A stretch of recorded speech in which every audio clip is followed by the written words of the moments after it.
Hello students, welcome to Vision WBCS. Vision WBCS এ তোমাদের সকলকে স্বাগত এবং প্রত্যেককে গুড মর্নিং। তো আমরা upcoming miscellaneous clerkship, PSC, IDO, রেলওয়ের এক্সাম আসতে চলেছে, সামনে এসএসসির এক্সাম আসতে চলেছে। তো সমস্ত পরীক্ষাকে লক্ষ্য করে জিকে ম্যারাথনের ক্লাস শুরু করেছি, যেখানে প্রত্যেকটা ক্লাসে 40টি করে বাছাই করা জিকে প্রশ্নোত্তর আলোচনা করা হচ্ছে। বিগত দুটো প্র্যাকটিস সেট করানো হয়ে গেছে। যারা দেখোনি তারা অবশ্যই আমাদের প্লেলিস্ট থেকে দেখে নিতে পারো। তো আজকে আমরা করবো 3 নম্বর প্র্যাকটিস সেট জিকে ম্যারাথনের, যেখান থেকে 40টা গুরুত্বপূর্ণ প্রশ্ন দেখে ফেলবো। তো ভিসান ডাব্লিউবিসিএস এ নতুন হয়ে থাকলে অবশ্যই চ্যানেলটিকে সাবস্ক্রাইব করে নাও, পাশের বেল আইকনটা প্রেস করে রাখো প্রত্যেকদিন গুরুত্বপূর্ণ ক্লাসের নোটিফিকেশনগুলো পাওয়ার জন্য। তো গত ক্লাসে দুখানা হোমওয়ার্ক সেই হোমওয়ার্কের উত্তর দুটো প্রথমে আমরা দেখব, তারপর আজকে ক্লাসে যে 40টা প্রশ্ন তো রয়েছে সেগুলো এক এক করে দেখব। প্রথম প্রশ্ন ছিল হোমওয়ার্কের, Pulicat lake is located in which state? কোন রাজ্যে পুলিকট হ্রদ অবস্থিত রয়েছে? তো সঠিক উত্তর হয়ে যাবে অপশন ডি, অন্ধ্রপ্রদেশে পুলিকট হ্রদ অবস্থিত রয়েছে। দ্বিতীয় যে হোমওয়ার্ক ছিল, what is the name of parliament of Russia? রাশিয়ার যে সংসদ ভবন, সেই সংসদ ভবনের নাম কি? তো সঠিক উত্তর হয়ে যাবে অপশন এ, ডুমা। ডুমা হয়ে যাবে রাশিয়ার যে পার্লামেন্ট সেটির নাম। তো এই দুটো হোমওয়ার্ক ছিল, হোমওয়ার্কের উত্তর দুটো আমরা প্রথমে দেখে নিলাম। এবার আজকে ক্লাসে যে গুরুত্বপূর্ণ 40টা প্রশ্ন তো রয়েছে সেগুলো এক এক করে খুব তাড়াতাড়ি দেখব। প্রথম প্রশ্ন কারেন্ট অ্যাফেয়ার্স এর মধ্য থেকে দেখো, who has been appointed as new CEO of Wipro? উইপ্রোর নতুন সিইও হিসাবে কাকে নিযুক্ত করা হয়েছে? 4জন ব্যক্তির নাম রয়েছে, প্রত্যেকটা প্রশ্ন চলাকালীন নিজেরাই সঠিক উত্তরগুলো করার চেষ্টা করবে। সঠিক উত্তর হয়ে যাবে অপশন সি, শ্রীনিবাস পালিয়া। তেনাকে নতুন সিইও পদে নিযুক্ত করা হয়েছে উইপ্রোতে। 2 নম্বর প্রশ্ন, হু has been appointed as inspector general of special protection group, অর্থাৎ এসপিজি? এসপিজি বা স্পেশাল প্রোটেকশন গ্রুপের ইন্সপেক্টর জেনারেল হিসাবে কাকে নিযুক্ত করা হয়েছে?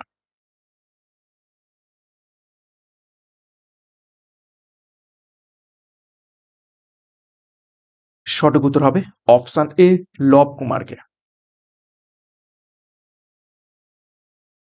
নেক্সট 3 নম্বর প্রশ্ন, who wrote the book titled the idea of democracy? The idea of democracy এই গ্রন্থটা নিচের কোন ব্যক্তি লিখেছেন? 4জন ব্যক্তির নাম রয়েছে,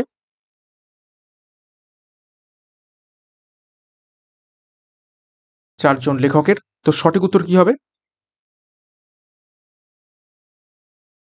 তো সঠিক উত্তর হবে অপশনে স্যাম পিত্রোদা এই গুরুত্বপূর্ণ গ্রন্থটি লিখেছেন, the idea of democracy. Next 4 নম্বর প্রশ্ন, from which state Miraj sitar and tanpura got GI tag? কোন রাজ্য থেকে মিরাজ সেতার এবং তানপুরা জিআই ট্যাগ পেয়েছে?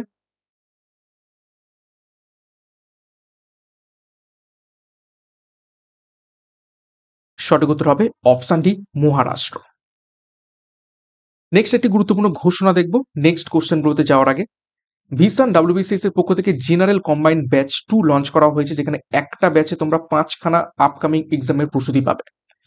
আইডিও, ক্লার্কশিপ, মিসটেলিয়াস, পঞ্চায়েত এবং পিএসসি ফায়ার অপারেটর। তো ডেসক্রিপশন বক্সে ডিটেলস পেয়ে যাবে ব্যাচ কোর্সের। এছাড়া যোগাযোগ করো 9333111815 complete video course, study material এবং মক টেস্টের ব্যবস্থা থাকছে এই ব্যাচ কোর্সে। অলরেডি বহু সংখ্যক স্টুডেন্ট যুক্ত হয়ে গিয়েছে। যারা এখনো যুক্ত হতে চাও বা হওনি তারা যোগাযোগ করো এবং ডিসক্রিপশন বক্স ফলো করো। নেক্সট দেখো 5 নম্বর প্রশ্ন, ইতিহাসের মধ্য থেকে, which of the following Chola kings was the first to capture Maldives? নিচের কোন চোল রাজা প্রথম মালদ্বীপ দখল করেছিলেন?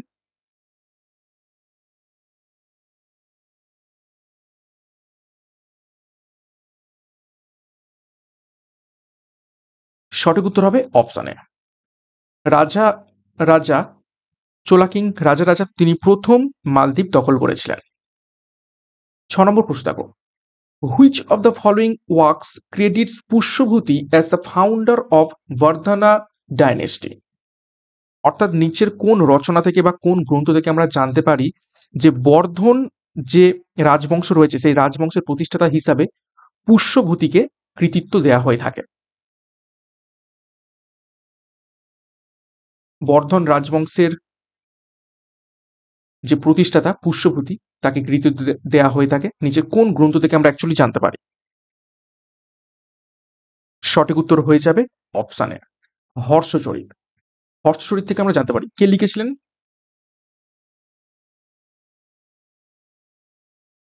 বাণভট্ট।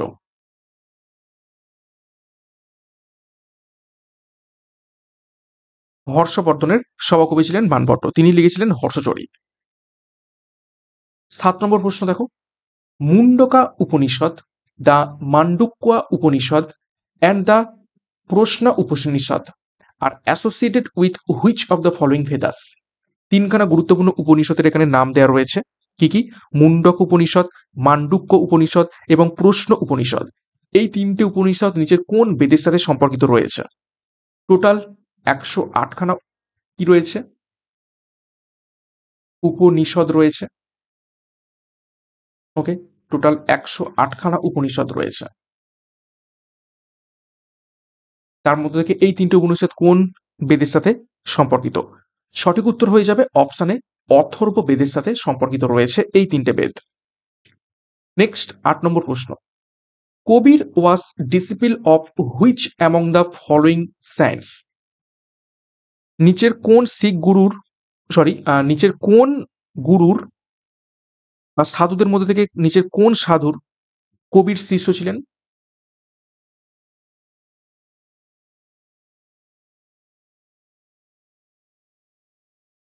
সঠিক উত্তর হবে অপশন বি, রামানন্দের শিষ্য ছিলেন ভক্ত কবির। 9 নম্বর প্রশ্ন দেখো, which of the following Sikh Guru is known to have completed the Harmandir সাহেব? নিচের কোন শিখ গুরু হরমন্দির সাহেব মন্দিরটিকে সম্পন্ন করেছিলেন বলে জানা যায়?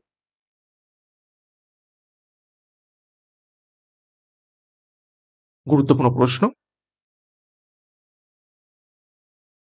সঠিক উত্তর হবে অপশনে গুরু অর্জুন দেব হরমন্দির সাহেব এই মন্দিরটি তিনি সম্পন্ন করেছিলেন। 10 নম্বর প্রশ্ন দেখো, Baburnama is written in Babur's mother tongue which is? Baburnama যেটা লেখা হয়েছিল বাবরের মাতৃভাষায়, তো সেই মাতৃভাষাটা কি ভাষা ছিল? বাবুর নামার অপর একটা নাম রয়েছে, সেটা হচ্ছে তুজুকি বাবুরি। তুজুকি বাবরি বা অন্য ভাষায় বলা থাকে বাবর নামা। বাবর এটা নিজেই লিখেছিলেন, অটোবায়োগ্রাফি এটা।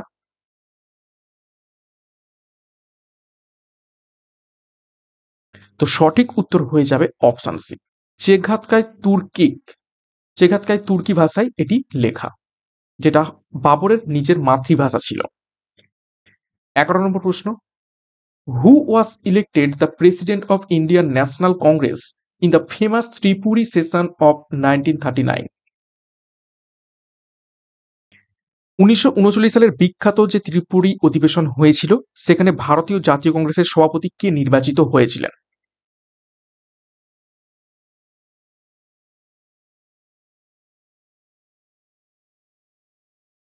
সঠিক উত্তর হবে option C, Subhash Chandra Bose.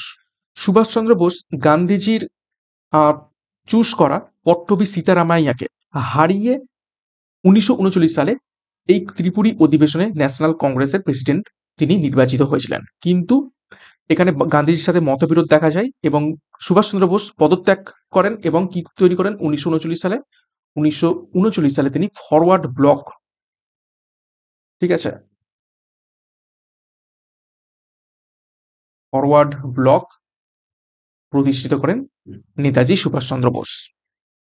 Next দেখো 12 নম্বর প্রশ্ন, which of the following is related to Gokul Das Tejpal Sanskrit Pathshala? খুবই গুরুত্বপূর্ণ প্রশ্ন।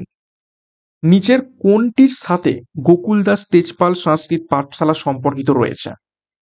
4টি অপশন দেখো, first meeting of Indian National Congress, second session of Indian National Congress, first of Gandhiji নাকি ফার্স্ট আশ্রম অফ গান্ধীজি? কোনটি সম্পর্কিত রয়েছে?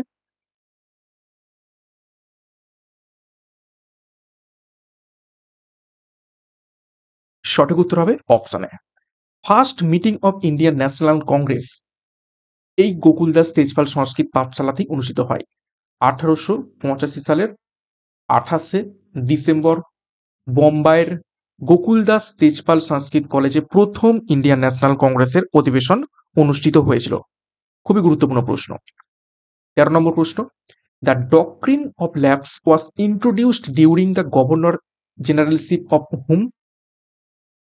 নিচের কোন গভর্নর জেনারেলের সময়কালে সত্যবিলোপ নীতি বা ডক্ট্রিন অফ ল্যাপসের ধারণা বা নীতিটা চালু করা হয়?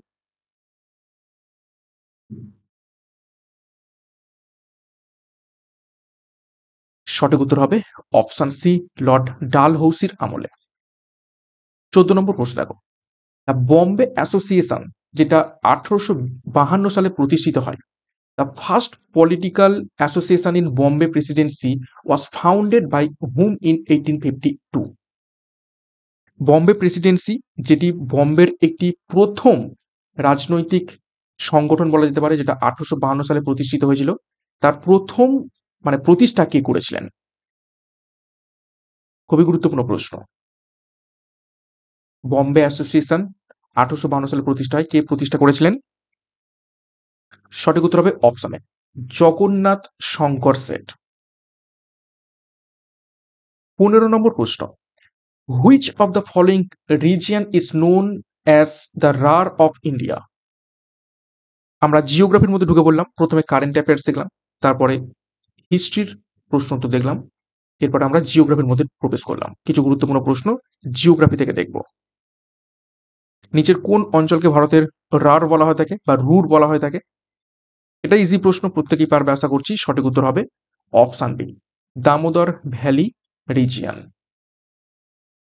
16 নম্বর প্রশ্ন, which among the following is the largest physiographic division of India? নিচের কোনটি ভারতের বৃহত্তম ভূপ্রাকৃতিক বিভাগ বলা যেতে পারে? Largest physiographic division of India. চারটি অপশন রয়েছে, পেনিনসুলার, আপল্যান্ড, হিমালয়ান রিজিয়ন, নাকি নর্দার্ন প্লেন্স, নাকি ডেজার্ট রিজিয়ন। আমাদের ভারতবর্ষকে মূলত চারটে ভাগে ভাগ করা হয়, দাক্ষিণাত্যের মালভূমি, পেনিনসুলার, আপল্যান্ড, হিমালয়ান রিজিয়ন, হিমালয়ের যে পার্বত্য অঞ্চল, নর্দার্ন প্লেন্স উত্তরের সমভূমি, এবং কি পশ্চিমের ডেজার্ট রিজিয়ন। তো কোন অংশটা সব থেকে বড়? তো সঠিক উত্তর হবে অপশনে পেনিনসুলার আপল্যান্ড। উপদ্বীপীয় যে মালভূমি রয়েছে বা উচ্চভূমি রয়েছে, সেটি সব থেকে বৃহত্তম। 17 নম্বর প্রশ্ন, which of the following states has the most suitable climatic conditions for the cultivation of large variety of orchids? নিচের কোন রাজ্যে সব থেকে বিভিন্ন ধরনের আবহাওয়া উপযুক্ত রয়েছে অর্কিড চাষের জন্য? নিচের কোন রাজ্যে সব থেকে ভালো অর্কিড চাষ আমরা দেখতে পেয়ে থাকবো?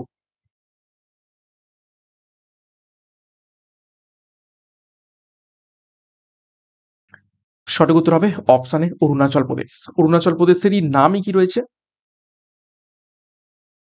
প্যারাডাইস। ঠিক আছে, প্যারাডাইস অফ অর্কিডস অরুণাচল প্রদেশকে বলা হয়ে থাকে। 18 নম্বর প্রশ্ন, which of the following types of forest অকুপাইজ the largest area? ভারতবর্ষের সব থেকে বৃহত্তম অঞ্চল বা এলাকা কোন ধরনের বন দ্বারা আচ্ছাদিত রয়েছে?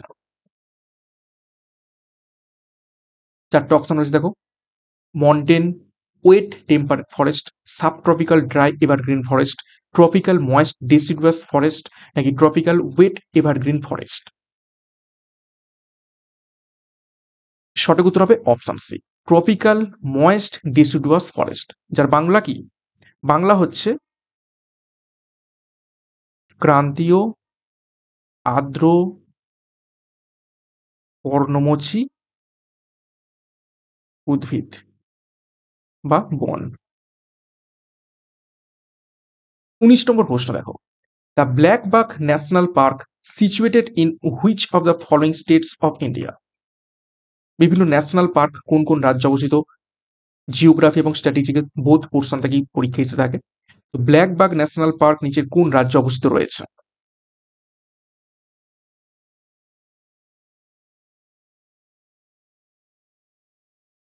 সঠিক উত্তর হবে অপশন ডি, গুজরাটে। 20 নম্বর প্রশ্ন দেখো, the mineral oil was first discovered in which of the following places of India? ভারতের কোন স্থানে সর্বপ্রথম খনিজ তেল আবিষ্কৃত হয়?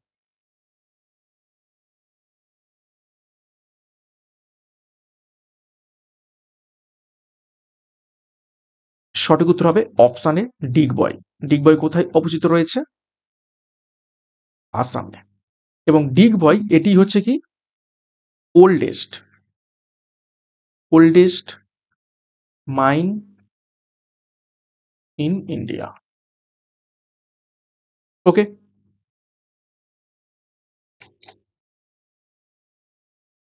নেক্সট 21 নম্বর প্রশ্ন, according to provisions of which article of Indian Constitution Parliament can create a new All India Service if a resolution is passed by Rajya Sabha?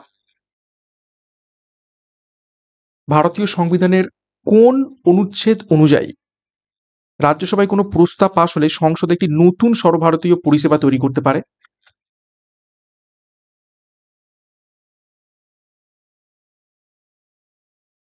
সঠিক উত্তর হবে অপশন বি, আর্টিকেল 312, 312 নম্বর আর্টিকেল অনুসারে। 22 নম্বর প্রশ্ন দেখো, an individual minister can be removed by, অর্থাৎ একজন নির্দিষ্ট মন্ত্রীকে বা ইন্ডিভিজুয়াল মন্ত্রীকে নিচের কোন ব্যক্তির দ্বারা অপসারণ করা যেতে পারে, বা নিচের কোন ব্যক্তি অপসারণ করতে পারে একজন পার্টিকুলার মন্ত্রীকে?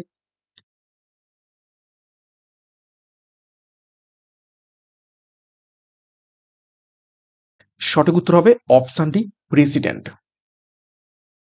23, which article deals with the procedure for amendment of Indian constitution? গুরুত্বপূর্ণ প্রশ্ন, নিচের কোন অনুচ্ছেদে ভারতীয় সংবিধান সংশোধনের পদ্ধতি সম্পর্কে বলা রয়েছে?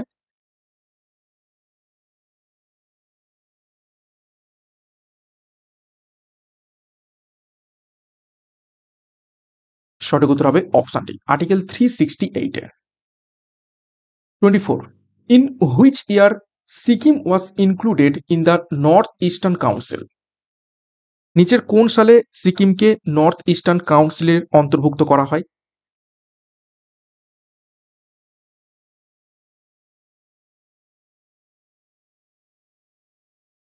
সঠিক উত্তর হবে অপশন সি, 2002 সালে। 25 নম্বর প্রশ্ন দেখো, emergency provisions in the Indian constitution have been borrowed from which constitutions? ভারতীয় সংবিধানের জরুরি যে বিধানগুলো রয়েছে বা প্রভিশনসগুলো রয়েছে সেগুলো কোন সংবিধান থেকে নিয়ে আসা হয়েছে? কোন দেশের সংবিধান থেকে? গুরুত্বপূর্ণ প্রশ্ন।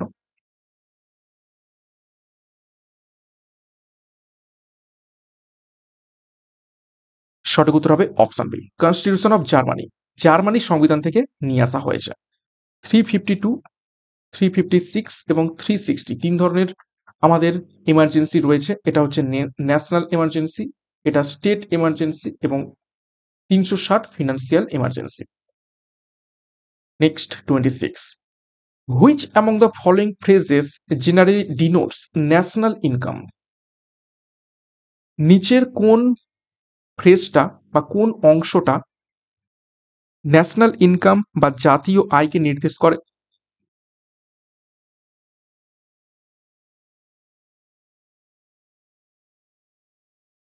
সঠিক উত্তর হবে option D, net national product at factor cost.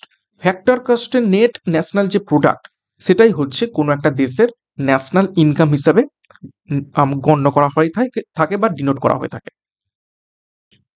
27 নম্বর প্রশ্ন, in context with the macro economics Philip curve is a relation between the rates of.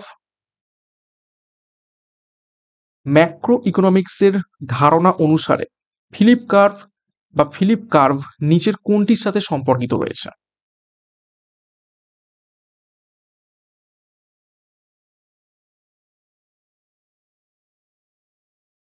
তো সঠিক উত্তর হবে option B, unemployment and inflation. মূল্য বৃদ্ধি এবং বেকারত্বের সাথে সম্পর্কিত রয়েছে Phillips curve. 28, a goldilocks economy is represented by,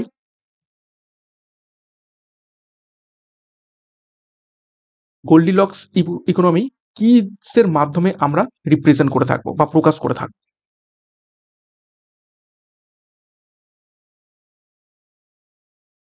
কোন পরিস্থিতিকে আমরা গোল্ডিলক্স ইকোনমিক বলবো? সঠিক উত্তর হবে অপশন সি, লো ইনফ্লেশন, অর্থাৎ খুব কম মূল্যবৃদ্ধি এবং স্টিডি ইকোনমিক গ্রোথ, এইরকম পরিস্থিতিকে আমরা গোল্ডিলক ইকোনমি বলে থাকবো। 29, on which of the following inertia of an object depends. আমরা সায়েন্সের মধ্যে ঢুকে পড়লাম, কিছু গুরুত্বপূর্ণ প্রশ্ন বিজ্ঞানের উপর থেকে দেখব। On which of the following inertia of an object depends, কোনো বস্তুর জড়তা নিচের কোনটির উপর নির্ভর করে?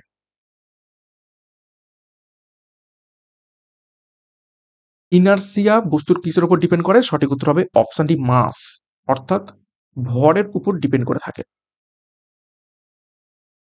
30, a container is filled with water at 4 degrees centigrade. The water will overflow if the temperature of water is, অর্থাৎ একটা পাত্র, সে পাত্রে 4 ডিগ্রি সেন্টিগ্রেড উষ্ণতায় জল একদম ভর্তি করা রয়েছে। তো জলটা কখন উপচে পড়বে? টেম্পারেচারটাকে বাড়ালে, টেম্পারেচারটাকে কমালে, নাকি টেম্পারেচার বাড়াই বা কমাই যাই করি তাতেই উপচে পড়বে, নাকি নান অফ দ্য অ্যাবাভ? তো আমরা জানি 4 ডিগ্রি সেন্টিগ্রেড উষ্ণতায় ডেনসিটি অফ ওয়াটার কি হয়? ম্যাক্সিমাম হয়ে থাকে। তার ম্যাক্সিমাম মানে কি? অলরেডি জল একদম ভরাট হয়ে রয়েছে। তো টেম্পারেচার যখন আমরা বাড়াবো, অর্থাৎ 4 থেকে যখন বাড়িয়ে 5 করব বা 6 করব বা আরো বাড়াতে থাকবো, তখন কি হবে? তখন এই যে ডেনসিটি সব থেকে বেশি মানে কি? ডেনসিটি, ম্যাক্সিমাম ডেনসিটি, অর্থাৎ ঘনত্ব সব থেকে বেশি মানে হচ্ছে আয়তন এখানে কি হয়ে রয়েছে? সব থেকে কম হয়ে রয়েছে। এবার যদি আমি টেম্পারেচার বাড়াই, যত বাড়াবো তখন ধীরে ধীরে কি হবে? ঘনত্ব কমতে থাকবে। ঘনত্ব কমা মানেই হচ্ছে আয়তন বাড়তে থাকবে। তার মানে জলটা কি হবে? উপচে পড়বে। আবার যদি আমরা টেম্পারেচারটাকে কমাতে থাকি, টেম্পারেচার যদি কমাই, তখনও কিন্তু ঘনত্ব ধীরে ধীরে কমতে থাকবে এবং আয়তনটা বাড়তে থাকবে। তখনও জলটা উপচে পড়বে। অর্থাৎ টেম্পারেচার আমরা বাড়াই আর কমাই, দুটো করলেই কিন্তু জলটা উপচে পড়বে। ঠিক আছে? কেননা এখানে ঘনত্বটা চেঞ্জ হচ্ছে। ঘনত্বটা কি হচ্ছে? কমে যাচ্ছে। ঘনত্ব কমলে আয়তন বাড়ে জলের ক্ষেত্রে। নেক্সট, 31 নম্বর প্রশ্ন। Two vectors are said to be equal if, দুটো ভেক্টর কখন এক হবে বা নিচের কোন ক্ষেত্রে সমান হবে দুটো ভেক্টর? 4টি অপশন রয়েছে দেখো। They have equal magnitude and same direction, তাদের সমান মাত্রা এবং একই দিক রয়েছে তখন, নাকি they have equal magnitude and opposite direction, তাদের সমান মাত্রা রয়েছে কিন্তু তাদের দিকটাও বিপরীত, নাকি option C, they have equal magnitude and common initial point, তাদের মাত্রাটা সমান কিন্তু প্রাথমিক যে পয়েন্টটা বা প্রাথমিক যে শুরুটা সেটা একই, নাকি option D, they have equal magnitude irrespective of direction, তাদের যে মাত্রা রয়েছে মাত্রাও আলাদা, মাত্রাটা এক রয়েছে কিন্তু তাদের যে ডাইরেকশনটা সেটা একে অপরের মানে উল্টো দিকে রয়েছে।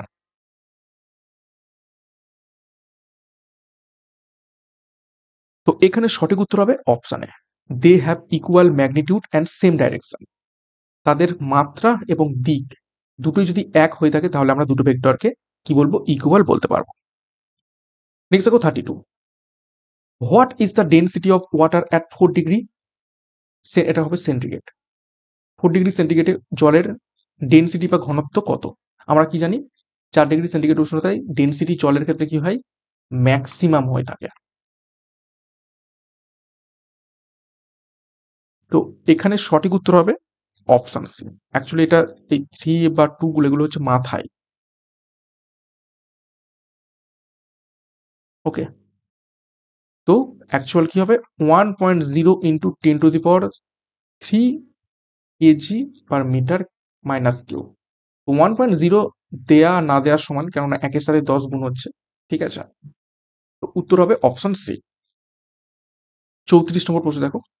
In a photochemical smoke, which gas causes irritation of mucous membrane and respiratory system? Photochemical ধোঁয়ার মধ্যে কোন জিনিসটা নিচে থাকে যেটি আমাদের হচ্ছে যে মিউকাস মেমব্রেন রয়েছে এবং শ্বাসযন্ত্র যেটা রয়েছে সেটাকে কি করে থাকে, জ্বালা সৃষ্টি করে তার মধ্যে?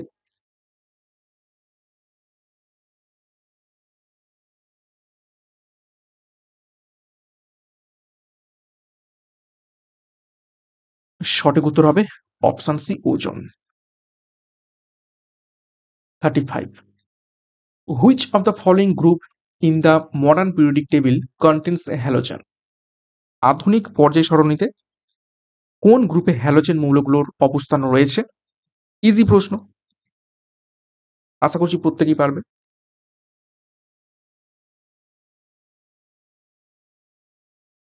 সঠিক উত্তর হবে অপশন সি, গ্রুপ 17।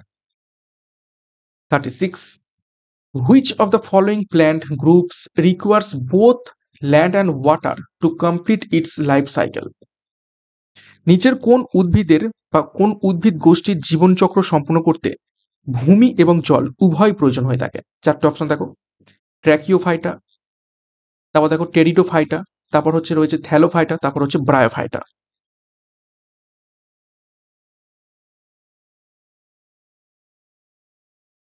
তো সঠিক উত্তর হবে অপশন ডি, ব্রায়োফাইটা।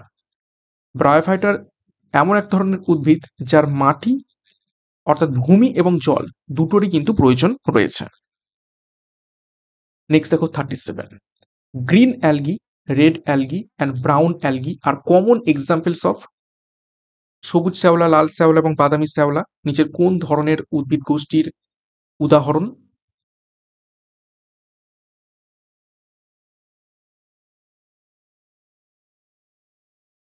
সঠিক উত্তর হবে অপশানে থ্যালোফাইটা, থ্যালোফাইটার উদাহরণ। নেক্সট দেখো 38. International red cross day is observed on which day? আন্তর্জাতিক রেড ক্রস দিবস নিচের কোন দিনটিতে পালন করা হয়ে থাকে?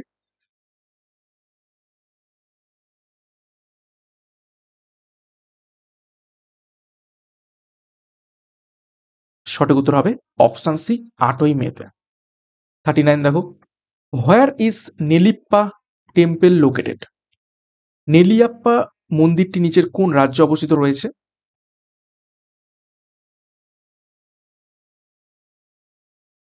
নেলিয়াপ্পা মন্দির,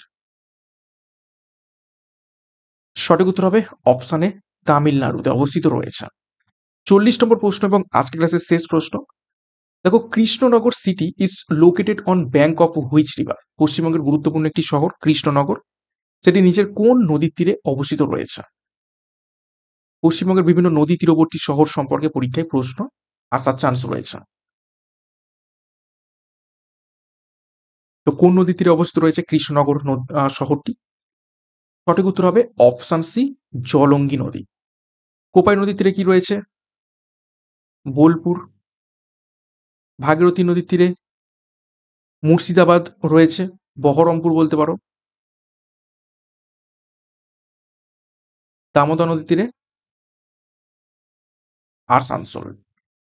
ওকে, তো গুরুত্বপূর্ণ 40টা প্রশ্ন তো দেখে পেলাম। 40-এর মধ্যে কার কত স্কোর হয়েছে মেন কমেন্ট বক্সে কমেন্ট করে জানাবে, এবং দুটো হোমওয়ার্ক রেখেছি, দুটো হোমওয়ার্ক দেখে নাও, তোমরা কমেন্ট বক্সে কমেন্ট করবে। দেখো, which part of the Indian constitution deals with directive principal of state policy?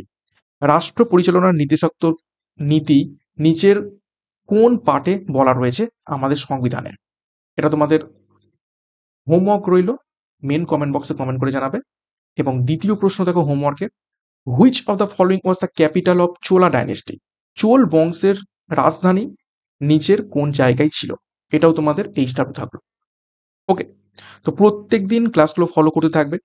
দুটো সিরিজ আমি করাচ্ছি, এক টপিক ওয়াইজ ক্লাস করাচ্ছি, প্রত্যেকটা গুরুত্বপূর্ণ টপিক সেগুলো সেখান থেকে আমি লিস্ট তোমাদের দিচ্ছি, তথ্য এবং তার উপর থেকে প্রশ্ন উত্তর করাচ্ছি, এবং সাথে 40টা করে প্রশ্ন উত্তরের এমসিকিউ প্র্যাকটিস সিরিজ আমি শুরু করেছি। তো দুটো সিরিজই ফলো করবে প্রত্যেকদিন, এখান থেকে অনেক অনেক প্রশ্ন তোমাদের প্র্যাকটিস হবে। ক্লাসটা শেষ করবো তার আগে গুরুত্বপূর্ণ ঘোষণা আরেকবার, ভিসান ডাব্লিউবিসিএস এর জেনারেল ব্যাচ কম্বাইন্ড 2-তে যুক্ত হয়ে যাও। একটা ব্যাচে 5টি পরীক্ষার প্রস্তুতি পাবে, আইডিও, ক্লার্কশিপ, মিসলেনিয়াস, পঞ্চায়েত এবং পিএসসি ভাড়ার পর, এবং আপকামিং খুবই খুবই গুরুত্বপূর্ণ পরীক্ষার সময়গুলো ডিসক্রিপশন বক্সে বিস্তারিত পেয়ে যাবে। যারা এখনো যুক্ত হওনি 9333118115 যোগাযোগ করো। বিস্তারিত ডিসক্রিপশন বক্সে রয়েছে। তো ভালো লাগলে লাইক করো এবং কমেন্ট করো, এবং ভিশন ডাব্লিউবিসিএস নতুন এলে চ্যানেলটিকে সাবস্ক্রাইব করে পাশের বেল আইকনটা প্রেস করে রাখো, এবং টেলিগ্রামে যুক্ত হও ক্লাসের পিডিএফ, মক টেস্ট এবং অন্যান্য গুরুত্বপূর্ণ তথ্য পাওয়ার জন্য। তো আজকের মতো ক্লাসটা এখানে শেষ করছি। প্রত্যেককে all the best. Thank you, by.